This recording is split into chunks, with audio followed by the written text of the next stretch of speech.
Perjalanan hukum Roy Suryo dalam perkara dugaan fitnah dan pencemaran nama baik terkait polemik keaslian ijazah Presiden ke-7 Republik Indonesia Joko Widodo menghasilkan dua putusan pra-peradilan dengan hasil yang berbeda. Sedangkan pra-peradilan kedua diputus kalah.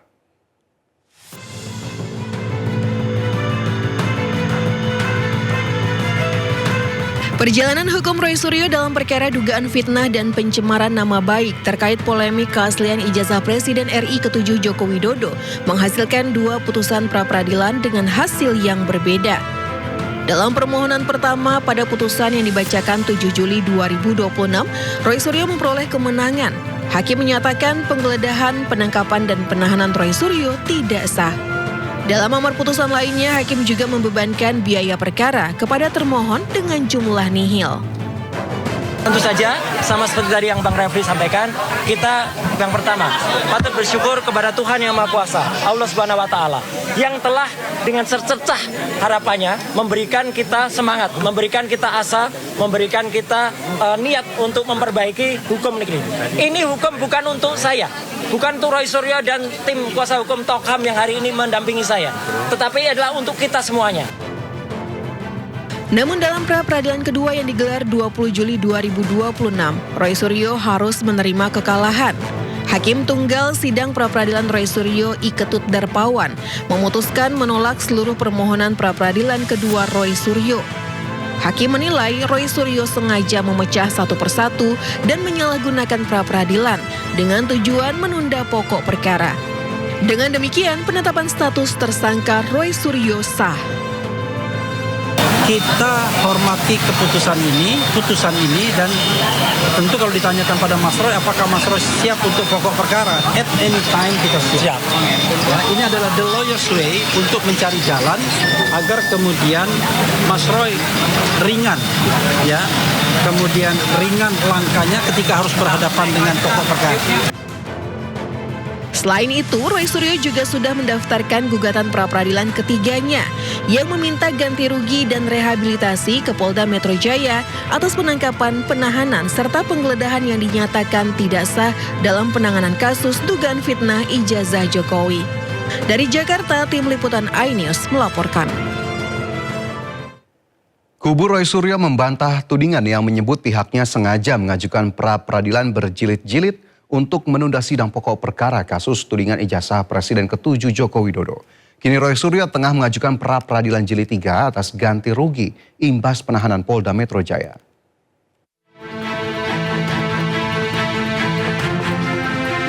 Kuasa hukum Roy Suryo, Refli Harun, menanggapi tuduhan bahwa pihaknya sengaja menunda-nunda pokok perkara kasus tudingan ijazah palsu Presiden ke-7 Joko Widodo.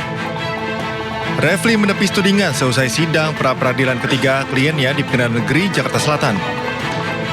Ia menjelaskan pra-peradilan merupakan hak yang dimiliki pihaknya.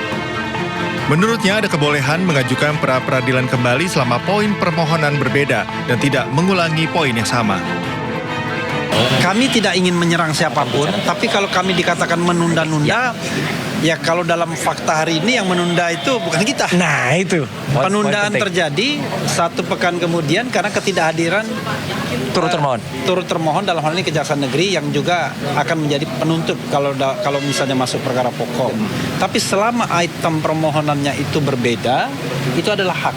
Hak itu bisa kita ambil, bisa tidak. Jadi tidak boleh ada siapapun yang kemudian mengatakan hak itu tidak boleh digunakan dengan prejudice gitu ya. Sementara itu, kuasa hukum Jokowi Rifai Kusumanegara menilai kubu Roy Suryo sengaja mengulur-ulur waktu dengan mengajukan gugatan pra-peradilan berjilid-jilid. Ia menilai langkah itu hanya membuang waktu karena gugatan tersebut membuat sidang pokok perkara tak kunjung digelar.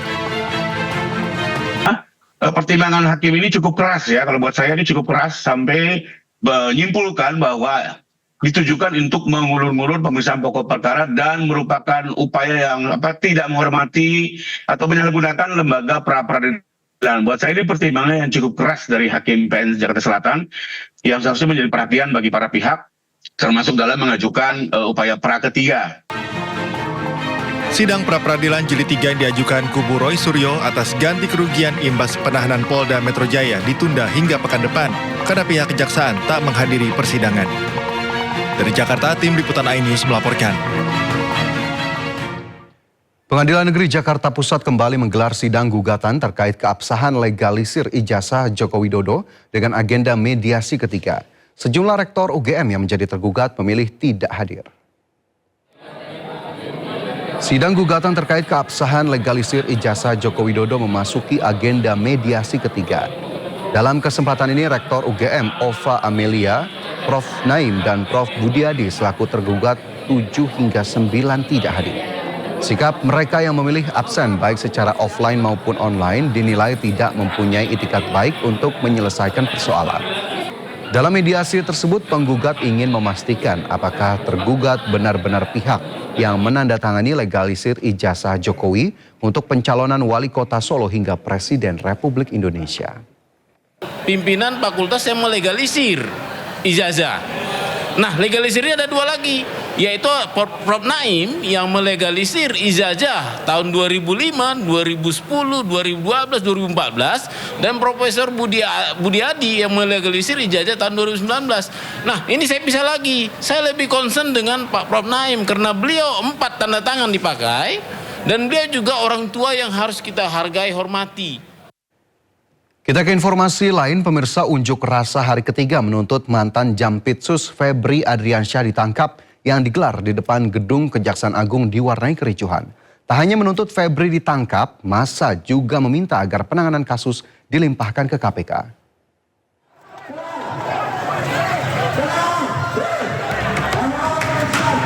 Unjuk rasa hari ketiga di depan Gedung Kejaksaan Agung Republik Indonesia, Kebayoran Baru, Jakarta Selatan pada Rabu sore diwarnai kericuhan.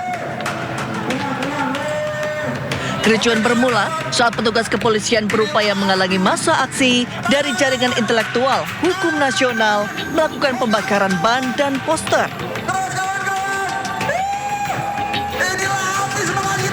Kericuhan meluas hingga sempat terjadi saling dorong antara demonstran dan polisi yang berjaga.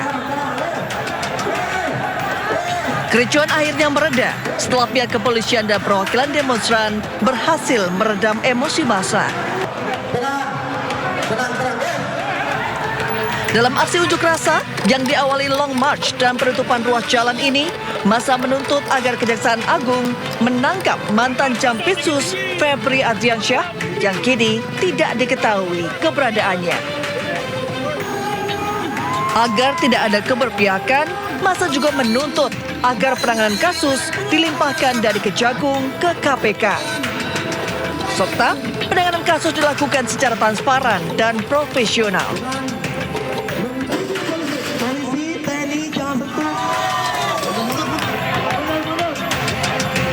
Seruan aksi menuntut ditangkapnya mantan Jampitsus Febri Adriansyah terus bergulir sejak penanganan kasus dugaan korupsi dan TPPU yang menjerat Febri diambil alih dari Kortas Tipikor Polri ke Kejaksaan Agung.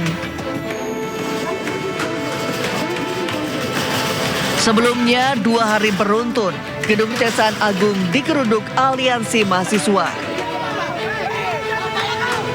Sehari sebelumnya, yakni pada Senin sore, aksi unjuk rasa mahasiswa di Kejagung berakhir ricuh. Massa beberapa kali berusaha merangsek ke dalam gedung Bundar Kejagung, namun dihalau petugas. Aksi saling dorong pun tidak terhindarkan. Dari Jakarta, Den Helmi Sajangbati, iNews melaporkan. Pemirsa, pengacara Hotman Paris Hutapea kembali muncul ke publik di sebuah rumah sakit di Jakarta menggunakan kursi roda. Hotman menyatakan mundur sebagai kuasa hukum ex-Jampitsus Febri Adriansyah dengan alasan kesehatan. Inilah penampilan terbaru Hotman Paris di Rumah Sakit Medistra Jakarta. Hotman mengaku sedang menjalani pengobatan atas penyakit yang ia alami saat ini. Dalam keadaan saat ini, Hotman menyatakan mundur sebagai kuasa hukum ex-Jampitsus Febri Adriansyah yang menjadi tersangka kasus dugaan TPPU. Hotman mengaku pengunduran dirinya murni atas alasan kesehatan, di mana ia akan berobat ke luar negeri. Kan saya ceritanya begini, saya tanggal sebelumnya ke sini Bu ya, sebelum operasi. Jadi pagi ini saya kesakitan lagi di apa tadi namanya itu Bu? Di bagian pinggang bawahnya. bagian pinggang bawah. Kan saya ceritanya begini, saya sebelumnya ke sini Bu ya, sebelum operasi di Singapura ya. Saya di awal Juli saya sudah bolak-balik ke Medistra, termasuk Ibu Dokter Penny yang ngerawat. Terus saya akhirnya operasi saraf kejepit di rumah sakit di Singapura, di Novena, dan akhirnya dioperasi, dibius total 2 malam opname, harusnya 4 malam opname, tapi seperti biasa aku raja bandel, baru 2 malam aku kabur ke Hilton Hotel di Singapura, padahal dokternya marah, nggak boleh. Terus menurut dokter di sana 2 minggu nggak boleh kerja. Anda tahu kan saya kerja 2 minggu ini, yang Anda tahu lah kasusnya kan. Ya akhirnya makin parah. Aku sangat khawatir, katanya kalau takut jadi lumpuh, karena selama 2 bulan kan saraf gua itu ke kaki. Ya kalau sarafnya ada apa-apa kan kakinya ntar nggak bisa nendang lawan gitu loh. Operasi tanggal berapa itu? Di sana udah operasi tanggal 9. Persis kasus teman kita itu lagi rame. Jadi pas itu besoknya aku diteleponin terus agar pulang. Nah jadi karena saya perlu painkiller, karena masih sakit tadi sama dokter Teni apa tadi? Dokter Teni. Apa tadi dikasih itu? Dikasih obat nyeri, ada Celebrex dan lain-lain. Itu obat nyeri, painkiller. Tadi kenapa ibu tekan gua teriak? Kenapa tuh? Masih sakit intinya. Hah? Masih sakit pinggangnya. Masih sakit itu. Besok subuh saya akan terbang ke Singapura. Itu yang pertama. Jadi dokter sana sudah marah-marah. Kenapa kerja gitu loh? Ya. Jadi atas dasar pertimbangan itulah saya sudah dari 2 hari lalu sudah kasih tahu ke klien saya, sekarang jadi mantan, Febri Jampitsus, saya mengundurkan diri, sudah ngomong dari 2 hari lalu, tapi beliau menghimbau kalau bisa beberapa hari lagi. Tapi kalau otak saya terus mikir dan badan begini, aku takut makin parah. Ya ini ibu tadi bikin apa? Bikin ini ya? Hah? Di pemeriksaan pinggangnya masih sakit intinya. Masih sakit, gitu loh. Jadi besok subuh saya mau ke Singapura pesawat. Kalau mau ketemu lagi di bandara 5:30 cari gua di Terminal 3, Gate 1. Mudah-mudahan gua nggak disuruh opname lagi. Ya. Berarti konteksnya abang sudah memastikan tidak akan melanjutkan jadi. Ya saya udah bilang ke dia bahwa saya karena kondisi kesehatan yang bisa parah harus istirahat Bu ya. Ya. Bisa parah, ya udah saya sudah memberitahukan beliau bahwa saya mengundurkan diri sebagai pengacara dari Bapak Febri dalam kasus tersangka di Kejaksaan Agung. Ini dia tongkat gue nih, tongkat rahasia nih. Ya. Pemirsa, Presiden Prabowo Subianto resmi menunjuk Kuntadi sebagai Jampitsus Kejaksaan Agung. Keputusan Presiden telah ditandatangani dan akan segera diserahkan kepada Kejaksaan Agung untuk ditindaklanjuti.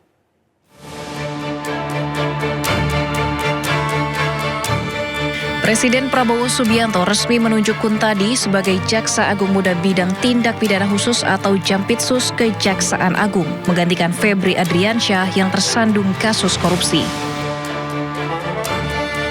Pengangkatan itu dilakukan setelah Prabowo menandatangani keputusan Presiden atau Kepres sesuai usulan Jaksa Agung ST Burhanuddin. Menteri Sekretaris Negara Prasetyo Hadi mengatakan Kepres tersebut telah ditandatangani Presiden dan akan segera diserahkan kepada Kejaksaan Agung untuk ditindaklanjuti. Dapat kami informasikan bahwa kemarin Bapak Presiden telah menandatangani Kepres sesuai dengan hasil dari tim penilai akhir sebagaimana mengacu kepada surat usulan dari Jaksa Agung yang kemudian rencananya hari ini akan kami tindak lanjuti secara administratif untuk nantinya petikan dari Kepres tersebut kami kirimkan kepada instansi terkait dalam hal ini Kejaksaan Agung. Kuntadi diusulkan menggantikan Febri Adriansyah yang sebelumnya mengundurkan diri dari jabatan Jampitsus.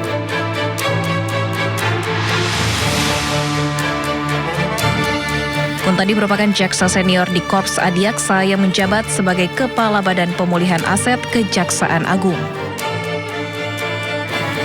Tim Liputan iNews melaporkan.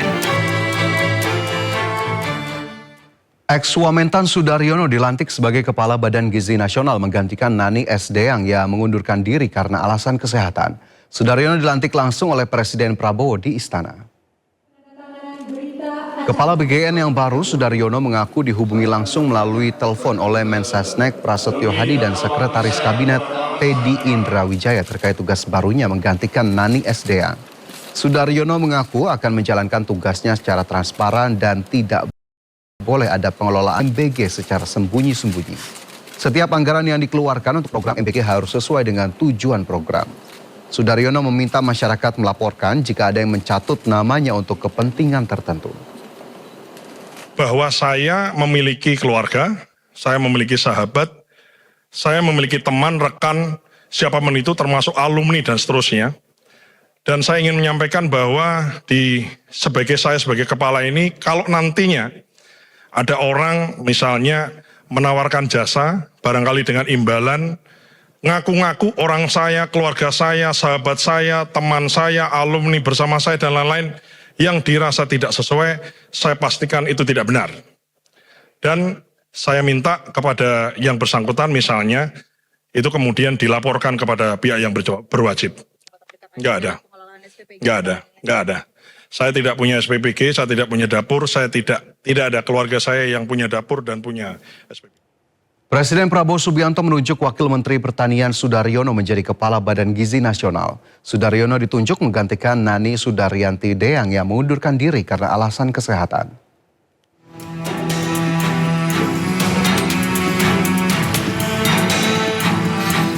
Sudaryono melepas jabatannya sebagai Wakil Menteri Pertanian dan menggantikan Nani Sudaryanti Deang yang mengundurkan diri sebagai Kepala Badan Gizi Nasional.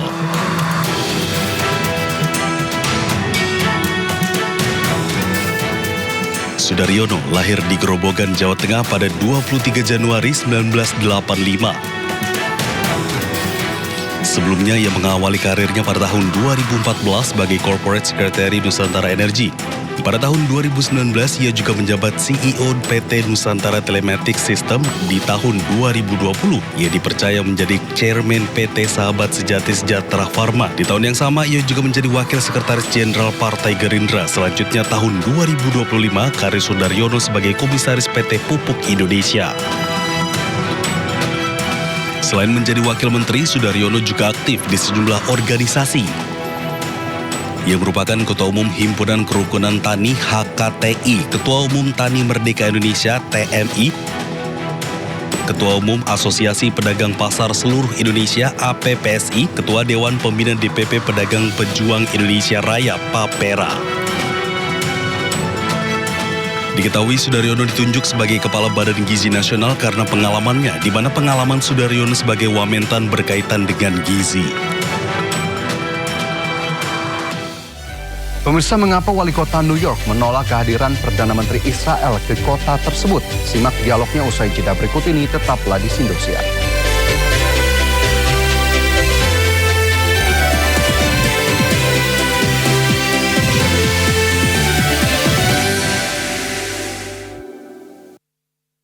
Pemirsa, aksi keji dilakukan kelompok bersenjata OPM pimpinan Kopi Tua Heluka di Yahukimo, Papua Pegunungan. 3 warga tewas usai diberondong senjata api.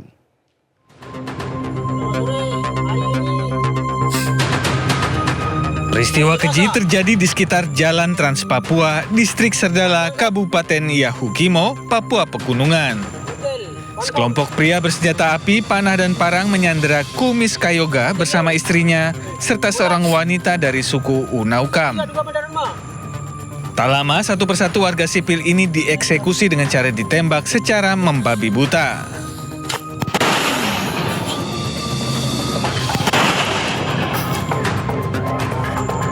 Korban yang bersimbah darah akhirnya tersungkur dan meregang nyawa.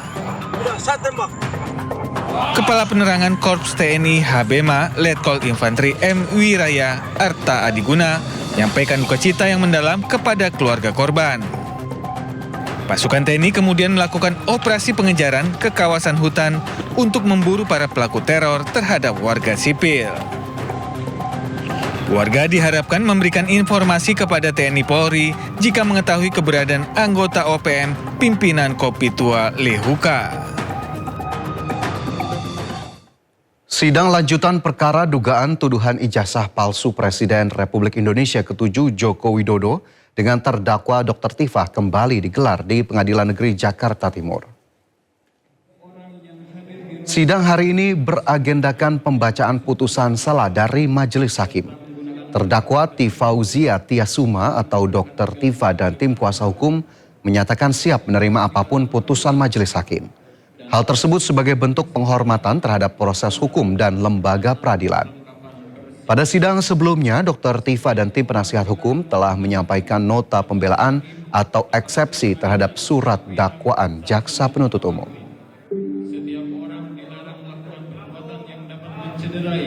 Dan atau membahayakan keselamatan hakim, majelis hakim, aparatur pengadilan, penuntut umum, penasihat hukum, satuan pengaman pengadilan, pihak perkara, saksi, ahli, dan aparat pendamping. Selama sidang berlangsung, Ya, pemirsa, sidang putusan sela Dr. Tifah akan menentukan arah perkara apakah berhenti di tingkat eksepsi atau berlanjut ke pemeriksaan pokok. Dan untuk mengetahui suasana sidang di sana, kami telah terhubung dengan rekan Salam Pulungan dan juru kamera Fihir yang kini berada di Pengadilan Negeri Jakarta Timur. Ya, selamat siang Salam, silakan dengan laporannya. Ya, Fajar dan juga pemirsa, baru saja sidang dengan agenda pembacaan putusan sela untuk terdakwa Dr. Tifah di Pengadilan Negeri Jakarta Timur ini baru saja selesai dilangsungkan, di mana tadi Majelis Hakim ini mengabulkan dari eksepsi atau nota keberatan yang disampaikan oleh pihak terdakwa yakni Dr. Tifah terkait dengan kasus tersebut, di mana memang tadi Majelis Hakim ini menyatakan bahwa surat dakwaan dari jaksa penuntut umum tidak dapat diterima dan juga dinyatakan batal demi hukum karena memang ini terjadi adanya pencampuran KUHP lama dan juga KUHP baru, sehingga ini terjadi adanya ambiguitas atau kebingungan dari pasal-pasal yang dicantumkan karena memang tercampur antara KUHP lama dan juga KUHP baru tersebut, sehingga ini tadi dari Majelis Hakim ini meminta agar jaksa penuntut umum jika berkenan ini untuk segera mengganti dari penggunaan pasal-pasal yang didakwaan dalam surat dakwaan yang disampaikan oleh jaksa penuntut umum pada beberapa waktu yang lalu. Dan memang dapat kami informasikan juga bahwa tadi juga disampaikan bahwa hakim ini menilai bahwa dikabulkannya poin utama dalam penasihat hukum terdakwa ini membuat materi lainnya tidak perlu lagi dipertimbangkan oleh pihak pengadilan. Dan memang tadi ini dari hasil keputusan yang disampaikan oleh Majelis Hakim disambut baik oleh Dr. Tifah maupun juga para pendukungnya, termasuk juga tadi hadir dari pakar telematika Roy Suryo yang juga turut hadir dalam persidangan di ruang sidang di Pengadilan Negeri Jakarta Timur. Dan memang dapat kami informasikan juga kepada Anda, Fajar dan juga pemirsa, bahwa ini juga menjadi tolak ukur ataupun juga parameter yang disampaikan oleh Dr. Tifah terkait dengan persidangan, karena memang dari tim kuasa hukum Dr. Tifah sendiri memang sudah mempersiapkan jika tadi Majelis Hakim akan menolak dari yang disampaikan oleh eksepsi yang disampaikan oleh pihak terdakwa, nantinya memang akan berlanjut di pengadilan untuk agenda pembuktian. Dan dari kuasa hukum sendiri ini juga sudah mengantongi dari sejumlah barang bukti di pengadilan nantinya. Namun tadi dari Majelis Hakim justru mengabulkan dari tuntutan ataupun juga eksepsi yang diajukan oleh terdakwa, sehingga ini tidak perlu lagi untuk pembuktian lebih lanjut. Dan ini juga menjadi salah satu langkah akhir juga terkait dengan persidangan yang disampaikan ataupun juga persidangan yang berlangsung di Pengadilan Negeri Jakarta Timur. Dan tadi kami juga sempat berbincang bersama dengan kuasa hukum dari Presiden ke-7 Joko Widodo, yakni dari Rifai Kusumanegara, yang menyampaikan bahwa nantinya dari kuasa hukum dan juga dari jaksa penuntut umum ini akan memperbaiki konstruksi hukum dan juga pasal dakwaan sesuai dengan KUHP baru ataupun juga KUHP lama, sehingga tinggal menyesuaikan saja dari pasal-pasal yang didakwakan, karena memang nantinya ini harus ada kesesuaian. Apakah nantinya konsistensi dari pasal-pasal yang disampaikan, apakah nantinya dari jaksa penuntut umum ataupun juga dari pihak kuasa hukum akan menggunakan KUHP lama ataupun juga KUHP baru, baru, dan memang dari informasi yang kami dapatkan juga bahwa untuk dari penyesuaian pasal-pasal sendiri tadi disampaikan oleh pihak kuasa hukum Jokowi bahwa nantinya akan berlangsung selama kurang lebih 1-2 hari ke depan, sehingga kita nantinya akan sama-sama menyaksikan ataupun juga menantikan bagaimana pasal-pasal baru yang disampaikan, maksud kami dari pasal-pasal dari KUHP baru ataupun juga dari KUHP lama yang nantinya akan diajukan oleh pihak kuasa hukum ataupun juga dari pihak jaksa penuntut umum di Pengadilan Negeri Jakarta Timur. Fajar. Ya, Salam, tadi sudah disampaikan begitu ya dari pihak kuasa hukum Joko Widodo akan ada perbaikan terkait dengan konstruksi hukum. Tapi kalau dari pihak Dr. Tifa, adakah informasi terkait dengan agenda selanjutnya pasca putusan hari ini ataupun terkait dengan perkara ini selanjutnya apa yang akan dilakukan? Ya, Fajar dan juga pemirsa, informasi yang kami dapatkan tadi, kami juga sempat berbincang bersama dengan Dr. Tifa yang memang rencananya akan melanjutkan dari pokok perkara persidangan terkait dengan ijazah Presiden ke-7 Joko Widodo, namun belum disampaikan secara terperinci lebih lanjut bagaimana nantinya langkah selanjutnya yang akan dilakukan oleh Dr. Tifa maupun juga tim kuasa hukumnya ataupun juga dengan Roy Suryo untuk langkah agenda selanjutnya pasca dari putusan sela tersebut, putusan sela pada hari ini. Dan kami masih akan menantikan juga apakah nantinya jalur hukum lainnya yang akan ditempuh oleh Dr. Tifa untuk menuntut keadilan ataupun juga untuk membuktikan ijazah Presiden ke-7 Joko Widodo terkait dengan polemik yang selama ini bergulir di persidangan. Dan memang informasi yang kami dapatkan juga bahwa tadi dari Dr. Tifa pun ini juga menyambut baik terkait dengan putusan pada hari ini, dan memang belum disampaikan secara terperinci dan juga belum disampaikan secara mendetail bagaimana nantinya langkah ke depannya terkait dengan hasil putusan sela yang disampaikan Majelis Hakim pada pagi hari ini. Fajar. Ya, baik, terima kasih. Salam Pulungan dan juru kamera Fihir Fauzia melaporkan langsung dari Pengadilan Negeri Jakarta Timur. Selamat bertugas kembali. Pemirsa, sidang pra-peradilan jilid ketiga Roy Suryo yang digelar Pengadilan Negeri Jakarta Selatan ditunda hingga 29 Juli 2026. Penundaan disebabkan oleh ketidakhadiran pihak kejaksaan selaku turut termohon. Pengadilan Negeri Jakarta Selatan menunda sidang pra-peradilan yang dilayangkan oleh Roy Suryo terkait ganti rugi atas pengabulan perkara pra-peradilan penggeledahan, penangkapan, dan penahanan dalam kasus tudingan ijazah palsu Presiden ke-7 RI Joko Widodo. Sidang pra-peradilan jilid 3 Roy Suryo ini ditunda hingga 29 Juli 2026 pekan depan. Penundaan disebabkan oleh ketidakhadiran pihak kejaksaan selaku turut termohon dalam perkara tersebut. Untuk itu, Hakim Tunggal memutuskan untuk menjadwalkan ulang persidangan guna memastikan kehadiran seluruh pihak terkait. Hari pertama, ketika pra-peradilan kami selaku pemohon, itu kamilah yang kemudian akan membacakan permohonan kami apa terhadap termohon dan juga terhadap turut termohon. Jadi kami itu tidak bisa kemudian santai-santai. Hari pertama itu hari kita, baru hari kedua besok itu jawaban dari seharusnya termohon dan juga turut termohon. Kemudian kami juga harus langsung memberikan jawaban hari itu juga, yaitu berupa replik dan juga mereka kemudian duplik. Sebelumnya pada sidang pra-peradilan kali ini, Roy mengajukan gugatan untuk menuntut ganti rugi kepada pihak Polda Metro Jaya dan Kejaksaan sekitar 210 juta rupiah atas upaya paksa yang dilakukan penyidik Polda Metro Jaya. Dari Jakarta, tim Liputan News melaporkan.